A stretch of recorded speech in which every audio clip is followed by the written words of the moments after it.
అమ్మకి శ్రీ విష్ణు రూపాయ నమ శివాయ. అమ్మవారి మహిమాన్వితమైన స్వరూపాల్లో మరో స్వరూపం గాయత్రీదేవి.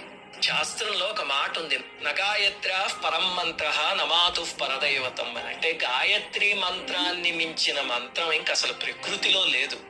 గాయత్రీదేవి స్వరూపానికి 5 ముఖాలు. ముత్యం, పగడం, బంగారం, నీలం, తెలుపు రంగుల్లో ఉంటాయి. ఇవి సృష్టిలో ఉన్న పంచభూతాలకి ప్రతీక. అమ్మవారికి 10 చేతులు ఉంటాయి. వరద అభయ హస్తాలు, 2 తామర పువ్వులు ఉంటాయి. మిగతా చేతుల్లో అంకుశము, కొరడ, కపాలం, గద, శంఖం, చక్రం అవన్నీ ఉంటాయి.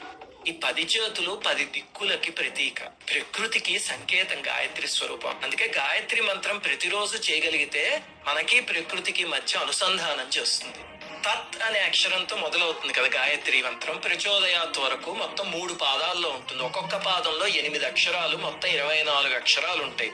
రోజు 3 కాలాల్లో జపిస్తే 4 వేదాలు చదివిన ఫలితం అని చెప్పారు. 4 రోజుల పాటు రోజు సహస్ర గాయత్రి చేస్తే పాము కుబుషం నుంచి నెమ్మదిగా ఎలా విడిపడుతుందో అలా మహాపాపాల నుంచి మానవుడు విముక్తి చెందుతాడు.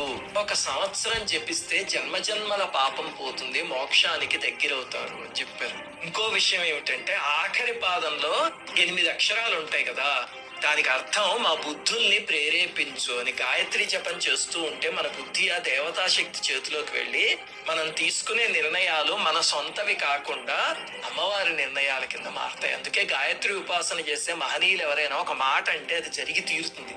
కారణం ఇదే, ఆ వాళ్ళ నోటి వెంట మాట పలికించేది కూడా పరదేవతే. రామాయణంలో 24,000 శ్లోకాలు ఉన్నాయి కదా, ప్రతి 1000 శ్లోకాలకి తర్వాత వచ్చే అక్షరం గాయత్రిలో ఒక అక్షరం లాగా వాల్మీకి మహర్షి రామాయణ శ్లోకాల్ని కూర్పు చేశారు. వాటిలో ఒక్కొక్క అక్షరానికి ఒక్కొక్క దేవతా శక్తి ఉంది. ఉదాహరణకి తత్ అనే దానికి అగ్ని, సాకి వాయువు, ఇలా వెళ్తే ఆఖర్లో వచ్చే చో ద యాత్ అనే 3 అక్షరాలకి రుద్రుడు, బ్రహ్మ, విష్ణువు అధిదేవతలు. ఇలా ఒక్కొక్క అక్షరం ఒక్కొక్క మహాశక్తి. అందుకే చూడండి, గాయత్రి మంత్రం తీవ్రంగా చేసిన మహనీయుల్ని చూస్తే మీరు ఎంత పెద్ద వయస్సు వచ్చినా ఉత్సాహంగా అద్భుతమైన జ్ఞానశక్తితో చూడగానే పాదాక్రాంతం చేసుకునే ముఖవర్చస్సుతో ఉంటారు. ఇలా చెప్పుకుంటూ పోతే ఎన్ని విశేషాలు. ఒక్క మాటలో చెప్పాలంటే గాయత్రి ఛాయలో కూర్చున్న మనిషి కల్పవృక్షపు ఛాయలో బ్రహ్మాస్త్రాన్ని, పరశువేదిని, కామధేనుని పక్కన పెట్టుకుని కూర్చున్నట్టే అని పెద్దవాళ్ళు చెప్పారు. అది ఆ మంత్రానికి ఉన్న శక్తి. మనం తెలుసుకోవాల్సింది ఒకటి ఉంది, ఏమిటంటే ఇంతటి మహామంత్రాన్ని కార్ రివర్స్ టోన్ లాగా, కాలింగ్ బెల్ సౌండ్ లాగా, ఫోన్ రింగ్ టోన్ లాగా పెట్టి అవమానించకూడదు. బ్రహ్మశ్రీ సామవేదం వారి వంటి మహనీయులు ఎంతో మంది ప్రవచనాల్లో అస్తమాను చెప్తూనే ఉంటారు.